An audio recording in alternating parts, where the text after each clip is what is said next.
네, 바로 진행을 하도록 하겠습니다. 자, 시대인지리트에서 언어 이해를 담당하고 있는 김동규입니다.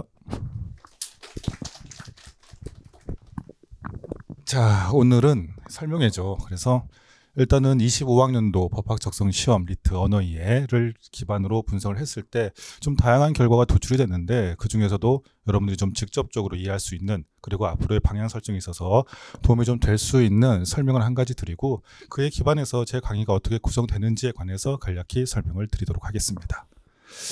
일단 간단하게 제 소개 좀 드리면은, 저는 이제 국어국문학을 전공을 했습니다. 강의 경력 자체는 2011년도부터 시작을 했기 때문에 올해로 이제 한 14년 정도가 됐고요.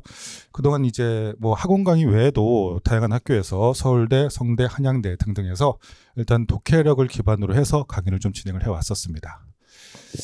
사실 뭐 여기서 강의를 하시는 분들, 언어의 강의를 하시는 분들이 적지 않게 계신데, 다들 목표는 동일할 겁니다. 어쨌든 각 선생님의 장점을 활용해서 여러분들이 최선의 결과를 얻을 수 있도록 도움을 드리는 방법인데, 거기 있어서 각자의 최선도 다르고 또 거기에 대한 어떤 신념 같은 게 좀 있기 때문에 그 방향성이 좀 다 차이가 있어요. 저 같은 경우는 독해력을 강조를 드리는데, 이때 말씀드리는 독해력이라고 하는 것은 텍스트 내에서 모든 것을 해결한다, 텍스트 외적으로 어떤 도움을 받지 않는다, 그래서 본질적인 독해력을 향상시킨다, 그 자체에 초점이 좀 있습니다.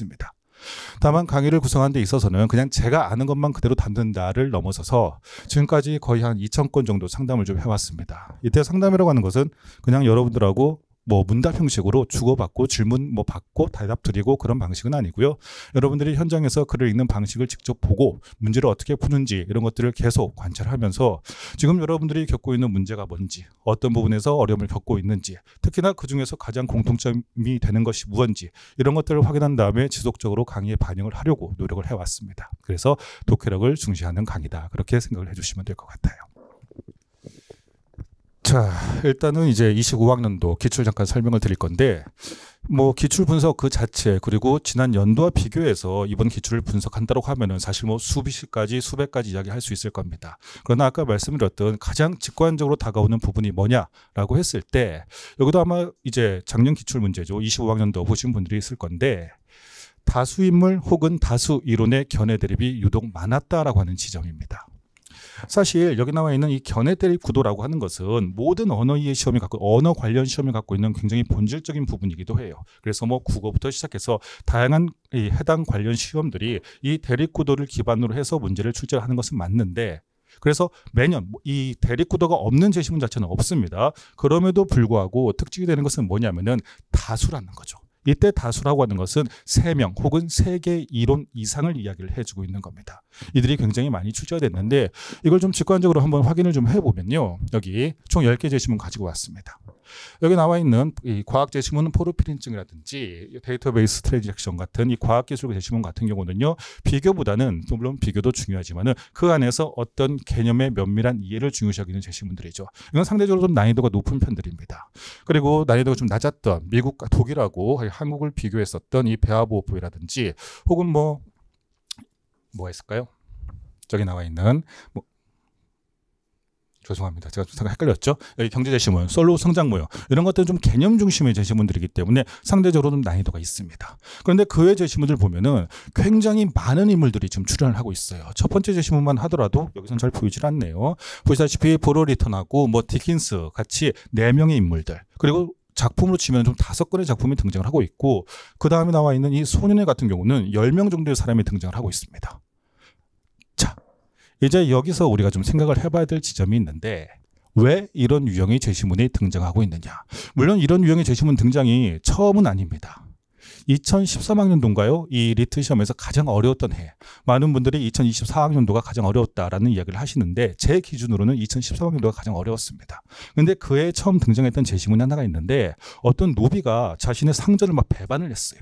그 배반한 상전의 그 노비에 대해서 과연 어떤 죄를 접목할 것인가에 관련된 제시문이 있었는데, 그들한테 어떤 죄를 접목할 것인가, 그리고 굉장히 여러 사람이 나와서 견해 대립을 벌입니다.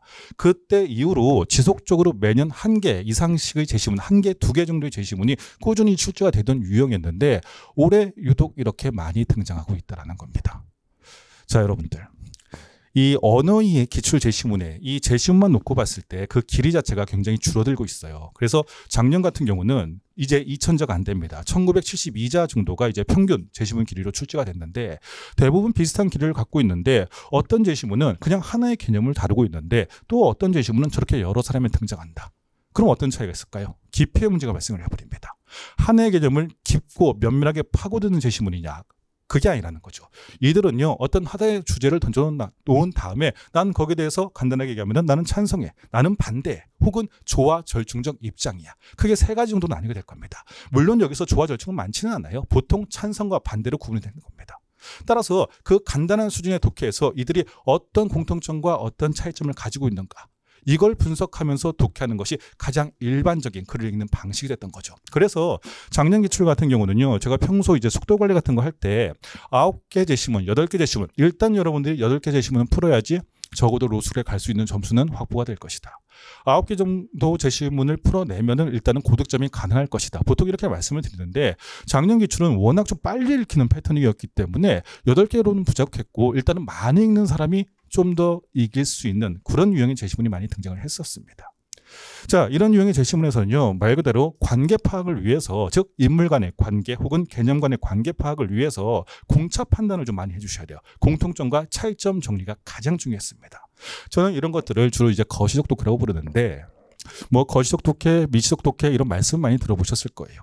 그런데 미시적 독해 꼼꼼하게 읽는다? 그렇게만 정리하시면 안 되고요. 문제가 될 만한 정보를 놓치지 않고 섬세하게 읽는다. 이렇게 해야지 미시적 정보에 관련된 정확한 의미가 되는 거고, 여기서 보고 있는 거시적 독해라고 하는 것은 조금 다릅니다. 그러면은 대강 읽는다? 그런 관점은 아니고요. 말 그대로 공통점과 차이점, 이 비교 부분이 가장 중요하기 때문에 인물 간의 공차 판단을 면밀히 하면서 가능한 한 빠른 속도로 읽는다. 이렇게 정리를 하시는 게 맞습니다. 그런 유형의 제시문들이 상당히 많이 등장하고 있다는 겁니다. 그러면은 굉장히 쉬운 거 아니냐, 특별히 공차 판단만 할 수 있으면 공부할 필요 없는 거 아니냐, 이렇게 생각할 수도 있어요. 이 안에서도 난이도를 조절하는 방법은 있습니다. 그 자체가 방금 말씀드렸던 것처럼 크게 어렵지는 않습니다. 이 난이도를 조절하는 방식 중에 하나가 뭐냐면은 이런 관점이에요. 예를 들어서 여기 A, B, C, D 네 사람이 이게 하나의 제시문입니다. 등장을 하고 있어요. 여기서 A는요, A라고 얘기하고 있고 B는 스몰 B라고 얘기하고 있습니다. C는 C, D는 D라고 얘기를 하고 있는 거예요. 자, 선지가 나옵니다. A는 A라고 말하고 있다. 여기에 대해서 답 못하시는 분들은 없을 겁니다. 맞는 선지예요. 다음, C는 C라고 말하고 있다. 맞는 선지입니다. 그런데 여기서 B가 A라고 말하고 있다라고 하면 여기서부터 보통 문제가 생기죠. 분명히 A는 A가 얘기하고 있는 거고 B는 B가 얘기하고 있는 건데 B가 A라고 말하고 있어? 틀렸지. 이렇게 판단하는데 그렇지 않다는 겁니다. 둘은 결국 그 표현 방식은 다르지만은 같은 말하고 있기 때문에 B는 A라고 말하고 있다? 이건 참이다. 이렇게 판단하는 것이 보통 이제 공차 판단, 다수 인물이 등장할 때 난이도를 변별하는 방법 중에 하나가 된다는 겁니다. 그러한 방식으로 글을 읽는 방식을 여러분들이 앞으로 꾸준히 연습을 좀 해 주셔야 되는 거예요. 한편으로는 이제 그것도 한번 고민을 해보셔야 돼요. 왜 유독 갑자기 이런 유형 패턴의 제시문이 등장을 하기 시작했는가? 많이 등장했는가? 이게 앞으로도 과연 유지가 될 것인가? 뭐 누가 얘기를 해주지 않았기 때문에 저는 그냥 개인적으로 한번 생각을 해봤습니다. 요즘에 뭐 좀 정세가 어지러우면서 법률가들이 이제는 TV, 뉴스에 많이 나오고 있습니다. 그 사람들 이야기를 듣다 보면은 하나의 사건을 해결하기 위해서 수천 페이지, 수만 페이지가 되는 이제 서류들을 읽고서 그걸 검토한 다음에 결론을 내린다고 얘기를 해요. 여러분들은 결국 굉장히 양질의 법률 서비스를 많은 사람들한테 제공할 임무를 띠고 그에 관련된 업무를 할 사람들입니다. 여러분들이 이제 앞으로 볼 다양한 텍스트에서 빠르게 정보를 도출하는 역량이야말로 법률가가 가져야 될 가장 중요한 서비스 역량 중에 하나가 아닌가. 그럼 우리는 그런 걸 잘할 수 있는 사람들을 한번 뽑아보자. 만약 이게 협의의 의도였다고 하면은 이런 패턴의 제시문이 다수 등장하는 것은 앞으로도 유지가 될 수 있다는 겁니다. 자, 그런데요. 여기서 이제 두 가지가 걸리는데 뭐냐면은 그러면은 이렇게 쉬운 거니까 그냥 빠르게 공차 판단하면서 글을 읽으면 되는 거 아니냐. 그러면 되는데 글을 읽는 방식 자체는 그러면 되는데 문제에서의 변별력은 거기서 그치지 않는다는 겁니다. 예상치 못한 공차 판단만 해서는 안 되는 부분에서 변별력 확보를 위한 문제가 나올 수 있다는 것. 그게 첫 번째입니다. 두 번째는요. 언어 이해 자체가 계속 변해요. 우리는 작년 변화가 계속 이어질 것 같죠. 24학년도 보신 분들은 아시겠지만 그동안 나왔던 것들 중에서 최근 유형 중에서는 가장 어려웠는데 그러면 이대로 계속 유지가 될 것인가? 전혀 다른 패턴으로 등장하고 있습니다. 그렇기 때문에 결국 우리가 예측하지 못한 변화에도 우리는 뭔가 적응을 할 수 있는 그러한 역량도 키울 필요가 있다는 겁니다. 그래서 제가 강조드리는 것은 결국은 뭐냐? 변화가 있다고 하더라도 이게 독해력을 묻는 시험이라고 하는 본질 자체는 변하지 않기 때문에 그냥 그 독해력을 가장 튼튼하게 세울 수 있는 방향으로 공부를 해나가는 것이 맞다. 그렇게 여러분들 설명을 드리면 될 것 같습니다. 자, 그래서 이 토탈케어 강의에서는요, 이제 특징 몇 가지 설명드리면은 여러분들 독해에 꼭 필요한, 그리고 너무 당연한, 하지만은 여러분들이 배워보지 않았던 기술에 관해서 설명을 드릴 겁니다. 이 한국 교육 체계에서 독해 혹은 문해력이라고 하는데 이걸 교육하는 기술적인 교육은 없는 것으로 알고 있습니다.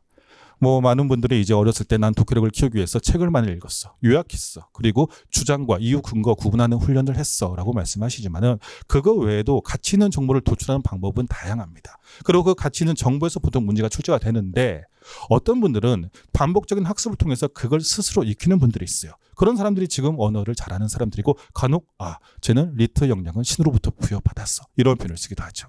하지만은 그게 안 되는 경우가 좀 많이 있기 때문에 여러분들한테 이것을 이론화해서 말씀드렸듯 잘하시는 분들은 사실 그것이 어떤 이론으로 형태화되지 않았을 뿐이지 알고 있는 것들입니다. 그것을 여러분들한테 하나의 이론으로서 체계화시켜서 설명을 드리게 될 겁니다.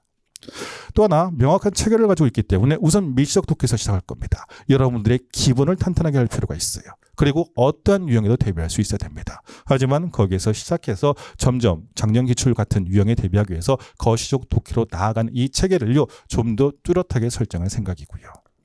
또 하나 훈련이 중요하다라는 이야기 많이 하는데 이건 적성시험이기 때문에 지능싸움이 아닙니다. 적성시험 지능싸움이죠. 지식싸움은 아닙니다. 그렇기 때문에 이거는 철저히 훈련이 필요하고 여러분들이 가지고 있는 악습을 좀 교정할 필요가 있는데 그 교정이 결코 쉽지는 않습니다. 여러분들 지금까지 글 읽어온 패턴 가만 보시면은 십수년 동안 읽었던 패턴이에요. 이거 바꾸는 문제이기 때문에 이거 잘 안 고쳐집니다. 그래서 계속 올바른 방향으로 훈련을 해야 돼요. 다만 그 훈련을 제가 매번 지켜볼 수는 없기 때문에 계속 훈련할 수 있도록 여러분한테 워크북이라는 자료를 통해서 지속적인 훈련의 방향을 제시를 할 거고 그 다음에 필요한 경우 특강 등이 진행이 될 겁니다.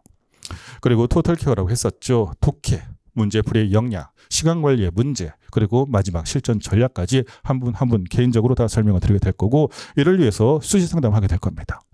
과거에는 제가 상담을 좀 강요를 했었죠. 그래서 며칠 몇 시까지 와서 상담하세요라고 했는데 또 상담을 좀 무서워하고 어려워하시는 분들이 있더라고요. 그래서 강제적으로 진행하지는 않을 겁니다. 다만 필요한 경우에는 가능한 한 최대한 여러분들이 상담을 받을 수 있도록 시간을 계속 확보를 해 나갈 예정입니다. 자, 전체 커리큘럼 잠깐 살펴보시면요. 이제 시대인재 리트에서는 총 3개의 시즌으로 구분되어 있습니다. 1, 2월이 시즌 1, 3, 4월이 시즌 2, 3, 4월 같은 경우가 이제는 훈련 단계고 시즌 1이 일단 이론 단계라고 생각하시면 돼요. 그리고 이제 시즌 3 파이널 단계가 있습니다. 이 시즌 1에서 주강의는 언어의 기술이라고 해서 말씀드렸던 미시적 독해에 필요한 다양한 독해 기술을 여러분들이 습득을 하시게 될 거고요. 이제 시즌 2 훈련 단계에 들어가면은 말 그대로 전략을 설정해야 될 겁니다. 이때는 좀 더 난이도 높은 전반적으로 다 기출 문제를 베이스로 하게 될 건데 난이도 높은 제시문을 우리가 바탕으로 할 때 난이도가 높다고 해서 더 섬세하고 꼼꼼하게 들어가는 방식은 아닙니다. 우리는 결국 난이도가 높은 시험에 적응을 해야 되기 때문에 오히려 2단계 가서는 훨씬 더 거시적으로 필요한 정보를 빨리 습득하는 방식으로 여러분들이 훈련을 할 수 있도록 도와드릴 겁니다. 모의고사의 필요성은 다들 아실 겁니다. 자가 점검이죠. 그리고 부족한 지점의 확보입니다. 그리고 그것을 계속 개선해 나갈 수 있도록 체크리스트 같은 것들을 부여를 해서 이와 관련된 상담도 병행이 될 겁니다. 하지만 여러분들 이게 일반적인 강의의 형식이었다고 하면은 이제 시대인재 리트가 시작을 하면서 여러분들한테 더 다양한 콘텐츠를 지금 제공을 하고자 합니다. 그 다양한 콘텐츠 중에서 이제 브릿지 그리고 익스텐션 이 두 가지를 설명을 드리면은 브릿지 같은 경우는 제가 이제 선생님들마다 사용 방식이 조금 다를 수는 있어요. 일단 이거는 모의고사입니다. 미니 모의고사를 꾸준히 치르게 될 건데 저는 이렇게 표현합니다. 여러분들이 이론적 학습에 절대로 길을 잃어서는 안 된다. 1월 정도, 한 달 정도 강의를 하고 수업을 듣는 학생들은 이런 얘기를 하시죠. 글 읽는 게 재밌다. 기존과는 달라졌다. 달라지니까 새로운 게 보이고 새로운 게 보이면 재밌어요. 그런데 그 재미가 나의 실력이라고 간혹 착각을 하는 경우가 생기는 겁니다. 그럼 거기에 정체가 되거든요. 꾸준히 여러분들이 현재 내가 만약 현 상태로 실전에 들어간다고 하면 어떤 문제가 발생할까? 이거 각각 점검을 하셔야 됩니다. 그래서 그 점검을 위해서 우리는 이 브릿지라고 하는 미니 모의고사를 통해서 꾸준히 강의를 진행할 거고 이거 역시 강의의 병행이 될 겁니다. 또 하나는 익스텐션인데 익스텐션 같은 경우는 여기 공부해 보신 분들은 아시겠지만은 내가 기출을 과연 이해하고 있는가? 혹은 내가 기출을 암기하고 있는가. 그 구분 지점에서 이제는 시작된 콘텐츠로 생각하시면 될 겁니다. 기출의 반복은 중요해요. 그런데 이 반복을 잘못 알고 계신 분들이 있어요. 반복하다 보면 당연히 암기하게 됩니다. 그런데 우리한테 중요한 것은 뭐냐면은 로직, 구성, 형식적인 측면 이런 것들을 계속 암기를 해야 되는 거죠. 따라서 전혀 다른 내용의 A라고 하는 패턴이 등장을 했는데 이번 시험에서 전혀 다른 내용의 A라고 하는 패턴이 다시 등장합니다. 내용은 다르지만은 형식적으로 동일한 논리로 전개되고 있기 때문에 이런 경우는 이런 방식으로 내가 독해를 하면 되는 거고 여기서는 이런 부분이 문제로 나오겠구나라고 하는 그 형식적인 측면을 체화를 해야 되는데 계속 내용을 체화를 하세요. 그러니까 암기가 되어버리죠. 그러나 이거를 구분하기가 쉽지 않기 때문에 과연 내가 이 기출 공부를 통해서 그 로직을 정확하게 이해를 하고 있는가를 여러분들이 연습할 수 있도록 기출 동일 논리로 연습할 수 있는 그러한 형태의 컨텐츠가 여러분들한테 제공이 될 겁니다. 그리고 이 제 강의의 특수한 점으로 이제 1:1 토탈 케어가 계속 진행이 되는데 거의 이제 10년 가까이 진행이 되고 있죠. 이건 여러분들한테 자가 점검 그리고 여러분들 자기에 대한 인사이트를 좀 제공하기 위해서 여러분들한테 지속적으로 확인, 훈련, 상담 이런 것들을 통해서 여러분들이 좀 더 바른 방향으로 공부를 해 나갈 수 있도록 도와드리는 그런 콘텐츠다라고 생각을 해주시면 될 것 같습니다. 자. 강의가 모든 사람들한테 적합하다라고 말씀드리진 않습니다. 일단은 제 강의를 들었을 때 효과를 볼 수 있는 점수대를 한번 제가 만들어 봤어요. 통계라는 것이 참 특이해서 여러분들 이제 2019학년부터 24학년도 기출문제 기준입니다. 그때 우리가 보통 이제 15개, 16개 정도를 이제 평균 지점에 놓고 있는데 이 평균 지점부터 해서 23개 그리고 그 이하의 한 10개 정도까지가 일단은 이 제 강의를 소화해서 따라올 수 있는 범주에 있다라고 생각을 해주시면 될 것 같아요. 잠깐 이거 설명드리면 제가 25학년도 안 넣는데 25학년도는 이 표준 점수의 범주가 좀 달라서 여기에 접목이 잘 안 됩니다. 시험의 양상이 좀 바뀌었어요. 이게 계속 유지가 된다고 하면은 거기에 맞춘 통계를 여러분한테 드릴 수는 있겠지만은 단 한 번으로 제가 결정하기 좀 어렵기 때문에 19년도부터 24학년도까지에 나왔던 결과입니다. 평균대 점수에서 이 간극은요, 일종의 유리천장 같은 거라고 생각하시면 돼요. 예를 들어서 내가 지금 한 15개 정도의 실력이다. 그런데 다음에 시험을 봤더니 한 17개가 나왔다. 2개가 늘었네? 이건 는 거 아닙니다. 이거는 현장 상황에 따라서 운에 따라서 여러분들이 맞을 수 있는 점수 대역일 뿐인 거예요. 여러분들의 점수가 이 간격을 넘어섰을 때 내가 그래도 한 단계 올랐었구나. 이게 좀 면밀하게 보인다라고 판단을 해주시면 될 것 같습니다. 가장 오르기 어려운 단계가 저 23개 이상입니다. 그리고 이 23개 이상은 여러분들 굉장히 고득점이에요. 보통 이제 주변에서 23개, 24개 맞았어. 야, 리트 신수설이라고 하더니 제가 정말 그러한 혜택을 받고 난 학생이다. 이렇게 생각하는 경우가 있는데 여러분들 신이 주신 능력인데 시험 전체에서 20%를 틀린다. 이건 신수설이라고 하긴 좀 그렇죠. 우리가 봤을 때 막 27개, 28개 아주 드물게 그런 친구들이 있는데 그런 친구들은 그렇게 불려도 됩니다. 하지만 그런 친구도 아니면 우리 로스쿨 못 갈까요? 23개, 24학년도 기준으로 23개, 24개면은 서울대 로스쿨 쓸 수 있습니다. 우리가 목표로 하는 범주는 이 범주여야 되는 거고 이 안은 신수설의 영역이 아니에요. 이 부분은 여러분들이 갖고 있는 역량을 교정하고 지속적으로 훈련하면은 충분히 가능한 영역들입니다. 제 홈페이지에 교수 홈페이지 같은 경우에 말 그대로 재작년에 25개 맞은 학생도 있는데 그보다 훨씬 낮은 점수에서 그 학생들 공부한 거 가만히 한번 쳐다보세요. 어떤 방식인지. 철저하게 훈련입니다. 그리고 반드시 어떠한 지침을 지켜주는 겁니다. 무엇보다도 고집을 좀 버리는 것이 중요해요. 이게 맞지 않은가? 에서 벗어나서 저희들은 10년 넘게 여러분들한테 무언가를 알려드린 사람들입니다. 그리고 이게 맞다라는 것을 경험적으로 알고 있는 거지 그냥 내 머리로 판단하는 사람들은 아닌 거예요. 그렇게 설명을 드렸을 때 그걸 좀 잘 따라와 주는 것이 여러분들이 좀 고생을 덜하는 길이다. 저는 그렇게 생각을 합니다. 자, 그래서 이 범주에 있는 학생들 같은 경우는 그리고 이 범주에 있는 학생들이 소화할 수 있는 수준으로 강의를 진행할 겁니다. 그리고 사실 10개 밑이라고 하면은 강의가 조금 어려울 수 있습니다. 그건 여러분들이 알아두시기 바랍니다. 자, 학원 이름이 시대인지 리트죠. 저도 처음에는 예상하기로는 시대인지 로스쿨이구나 이렇게 했는데 아니랍니다. 시대인지 리트래요. 저는 이제 의지 그리고 의도 이 두 단어를 참 좋았는데 왜 학원 이름을 이렇게 졌을까? 참 잘 졌다라고 생각을 합니다. 그 의도가 뭘까요? 시대인지라고 하는 아주 검증된 컨텐츠를 가진 학원이 리트라고 하는 컨텐츠에 완벽하게 집중하겠다라고 하는 하나의 의지입니다. 물론 지금은 여러분한테 의지로만 느낄 수 있겠지만 그게 결과로서 분명 발현이 될 겁니다. 거기에 대해서 그 컨텐츠를 여러분들한테 아주 정확하게 그리고 꼭 필요한 방식으로 전달해 드릴 수 있는 여러 선생님들이 저희 시대인지의 리트에 있으니까 여러분들 잘 믿고 따라와 주시면 되지 않을까라고 생각합니다. 사실 이제 새해가 시작했으니까 첫 인사로 여러분한테 새해 인사를 드렸어야 됐는데 마지막 인사로 드리게 된대요. 여러분들 새해 복 많이 받으시고요. 그리고 여러분들이 새해 복 받는 데 있어서 저희가 꼭 기하는 바가 있었으면 좋겠습니다. 감사합니다.